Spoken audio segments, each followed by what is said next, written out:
It's not fun right now. It's really not fun.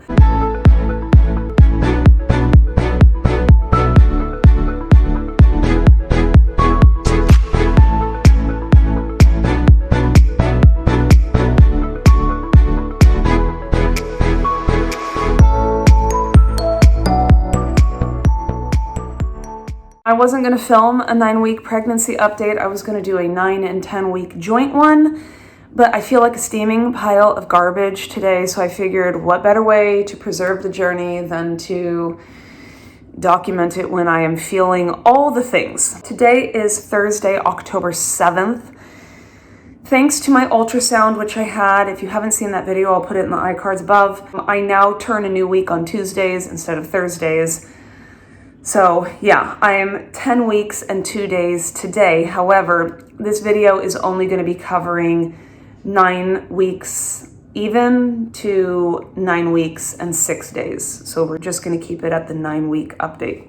When I was 9 weeks, I weighed in at 65.3 and I was happy with that number. My weight was still like fluctuating wildly, but it was like a decent number. And then I weighed in today at 10 plus 2.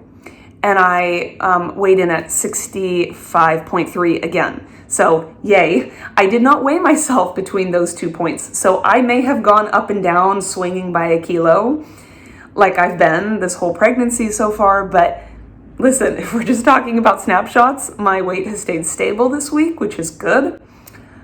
I didn't weigh myself through my daughter's pregnancy, but I did through my son's. And I just seemed to gain more weight than is recommended in the first trimester. Once I got out of the first trimester and I started feeling a lot better in my son's pregnancy, I did like a 30-day challenge where I really cleaned up my diet because I was having terrible like McDonald's cravings and stuff with his pregnancy. I cleaned up my diet and I really started devoting myself to exercising, and I got things right back on track. But this time I have not been having cravings. It's just the fact that I feel nauseous all day long. And I don't know, I think I'm trying to self-medicate with food, whether it's like the mental satisfaction, like just trying to give myself anything, like the luxury of any food I want to see if it will make me feel better in the moment. And also like when I'm actually sick with a stomach flu or a virus, high-fat foods make me actually feel better. So I think it might be partly that too, that I'm reaching for foods that intuitively I think might make me feel better. One way or the other, however you slice it, I have like gained more weight than is recommended in the first trimester. I mean, like everywhere you read, they say, oh, you shouldn't be gaining anything in the first trimester. And I totally get that. But I have not been feeling good. And apparently I have not been throwing up enough to like offset the weight gain. But I just want to make a quick note. If you guys are watching this video only because you're following my current pregnancy, I'll just say that this pregnancy is happening coming off the heels of like 20 months of a postpartum body rebuilding journey I was on, because I gained a ton of weight when I was postpartum with my son. I was extreme, like I was not feeling good mentally. I was not feeling good physically. I was like depressed. I was in pain all day long. I just knew I wasn't healthy and I didn't want to live the life I was living, but I couldn't help it because I was just so unhappy and I didn't want to have to do the hard work. So it just snowballed out of control. I really want to avoid that this time. And I know I'm in pregnancy. This is not a time to be dieting. My focus really needs to be on postpartum, but after having gone through literally 20 whole months right up to the point when I got pregnant of being in the grind and doing so much hard work, I really want to carry those habits with me through pregnancy so that when I am in postpartum, I'm motivated to not completely fall apart like I did with my son. So that is why I am going to be talking in all of my updates about nutrition, about workouts. That's why I still have those as a huge focus, like 2/3 of my Instagram, a huge focus on my Instagram page, because I want to try to carry those good lifestyle habits through this pregnancy and into postpartum, because I know if anything, if it's not going to benefit me physically, it's going to benefit me mentally. Symptoms. Let's just tick these off the list. I am still belching up a storm. I hate it. It is constant. And again, it's not like I'm like ripping these belches. It's just every so often needing to like, and the worst part of it is it triggers my nausea. The nausea and the vomiting. I'm not throwing up anymore at the moment. My vomiting only happens when because like I'm still dealing with this cold. I'm on day 14, 15, 16, 17, 18. I'm on day 18 of this sinus and chest cold. It's no longer in my head, but it is in my lungs still. And if I have a particularly bad coughing fit, it just triggers my gag reflex and that's the end of it. It's like, it's the gagging, that really sparks the vomiting. But the nausea, it's very on and off. I actually went back and watched my 10 and 11 week pregnancy updates from my son that I also documented here on YouTube. And I had said in those that by 9+4, I began to feel remarkably better, like almost completely better. I was only dealing with fatigue. In this pregnancy, I'm genuinely not dealing with any kind of fatigue, like at all. At least nothing beyond what I would consider a normal degree of fatigue for me. So that's one thing I can say this pregnancy is I really haven't been dealing with any kind of crazy fatigue. With my son's pregnancy, I said that I was majorly dealing with that at this point, but the nausea and everything was gone. But this time I'm dealing with like a very on and off situation where I have days where I am like, if I'm nauseous, it is bad. On the days that it's bad, it's bad. But then I have days where I'm like pretty decent and I don't feel really anything. I'm still dealing with dry eye. I can't wear my contacts. So I'm just going around with either my glasses when I drive or otherwise I just take them off and I go without anything on. Bowel movement problems, very slow bowel movements, and therefore thus bloating because like it's the iron. It's doing it to me. It's just slowing everything down and making me very constipated. In terms of food, once again, I'm not having any crazy cravings. Sushi still sounds amazing to me, but it's not anything I'm crying over at this point. And I can't say I'm having any aversions, but sometimes the smell of like cooking oil or things frying in a steak pan kind of like make me queasy and set me off. Anyway, that's it for symptoms and food and such. I have been sleeping like poop. In fact, to be honest, by the time nighttime rolls around, I get really depressed because I get very restless. I don't know what to do with myself, so I end up just laying down and scrolling through social media, and that is so unsatisfying to me. But I can't really bring myself to do anything. I don't really have anything good to read. I don't have any hobbies. I don't have the energy to do anything physical, like workout. It's now fall. It gets dark really, really early. And so by the time the kids are in bed, it's just dark and cold and usually raining outside. So I can't do anything outside. We have so much farm work to do. And I don't have the physical energy or like the feeling of well-being to actually do it. So unfortunately, what this all lends to is just this general feeling of low-key anxiety and depression because I'm just not happy. How do I describe this? When you want to do something, but that desire isn't there and you just feel like you're passing the days, like you just want to get to a point in time where you can be unconscious and not thinking about anything. Like it's a struggle to do anything, but it's also a struggle to not do anything. I feel like I need a hobby, but every time I think about it, like I'm not into sewing, I'm not into painting. A lot of these hobbies require an investment of getting materials or equipment and stuff, and we don't really have that. Like for me, it was yoga, working out, working on the farm. Those are my best hobbies. And a combination of feeling physically incapable and also just the weather and the darkness is making those things impossible. So it's not fun right now. It's really not fun. But now that we have that update out of the way, I thought I would just end this video with a fun list of 10 boy and girl names that I will not be using for this baby. I've never done a video like this before, and to be very, very honest with you guys, I have not looked up the meanings of these names or the origins or anything like that like everyone else seems to do on these videos.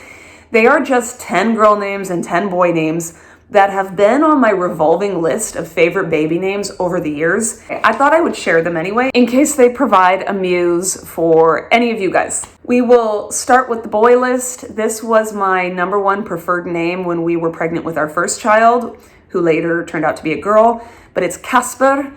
I love that name, but I love it from a standpoint that I'm an American and it sounds like a really cool Swedish name because we live in Sweden. But here in Sweden, it's very, very common, and I think it's also dated. But I don't know, my husband was just not into it. He's like, nope, done with it, don't want to have anything to do with it. But I love that name. For the girl name, it's a twofer right now.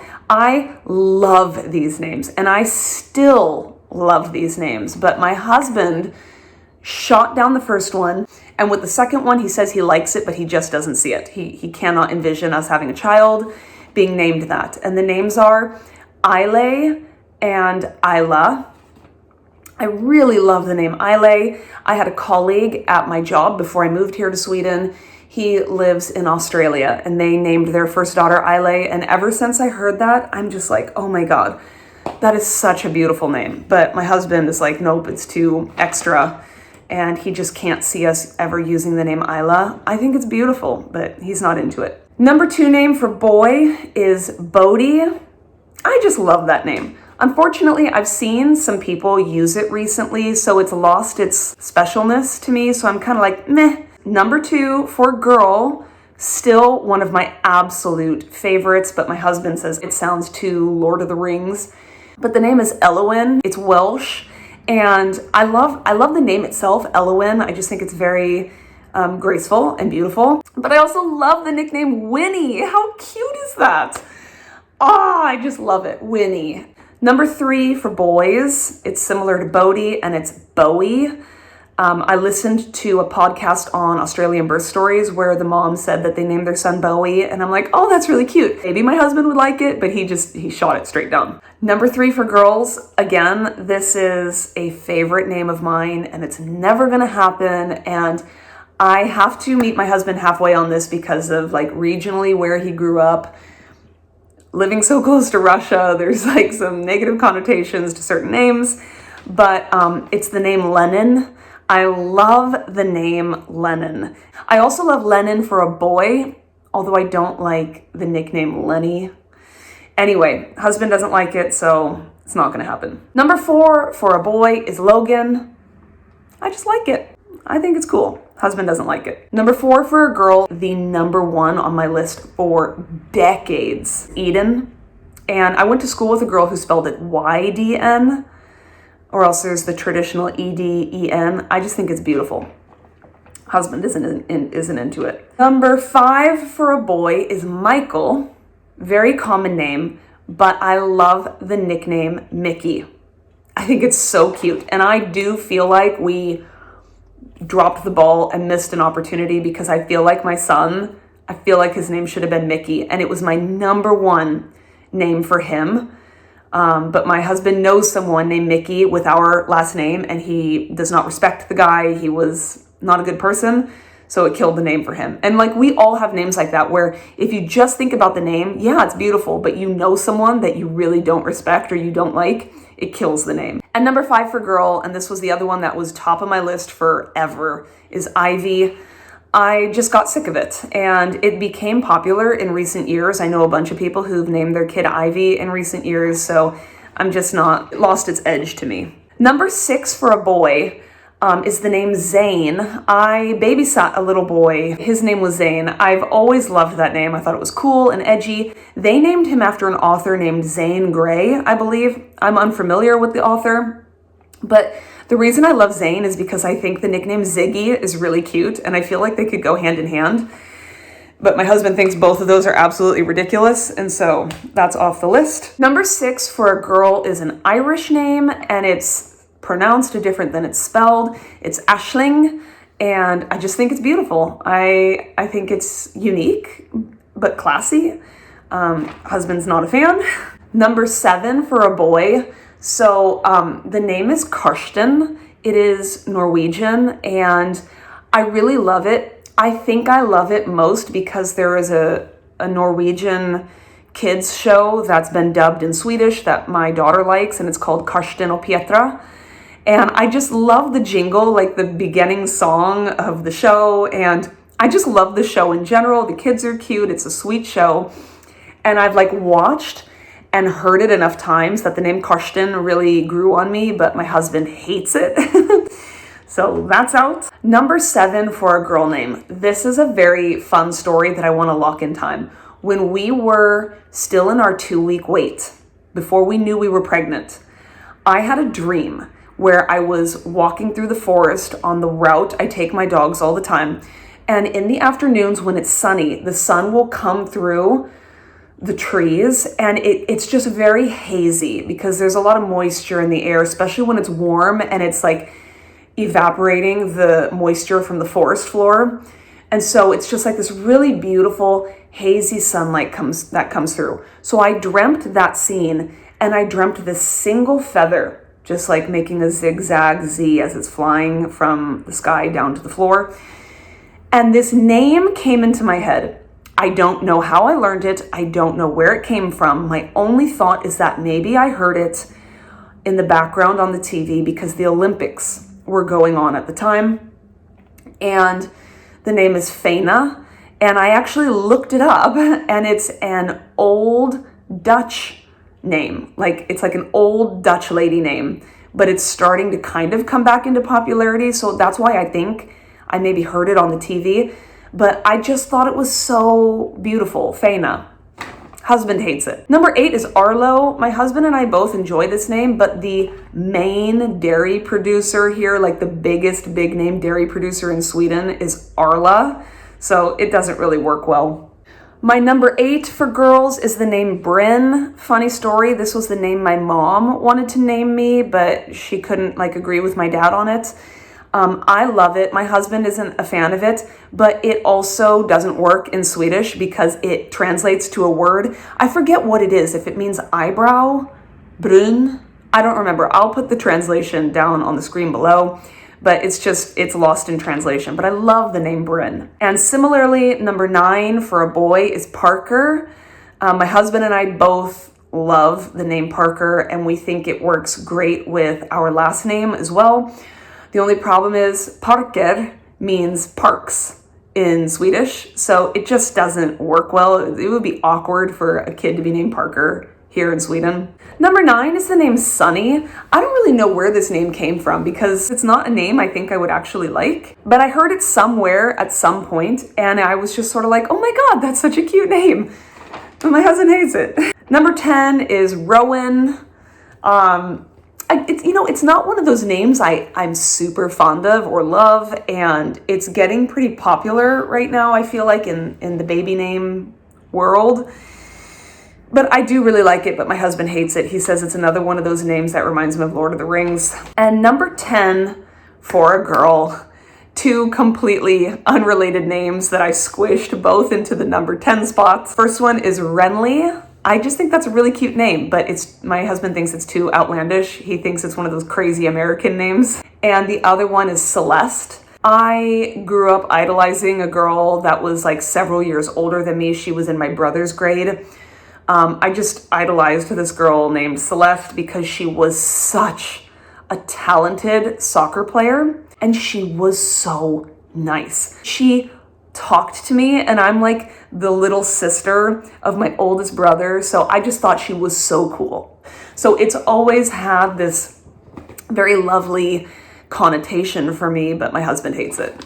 Anyway, we do have a short list of boy and girl names that we are tinkering around with, but we're just keeping it to the side. We will wait until we find out the gender at our anatomy scan before really locking a name in, but I'm really excited to share that at some point.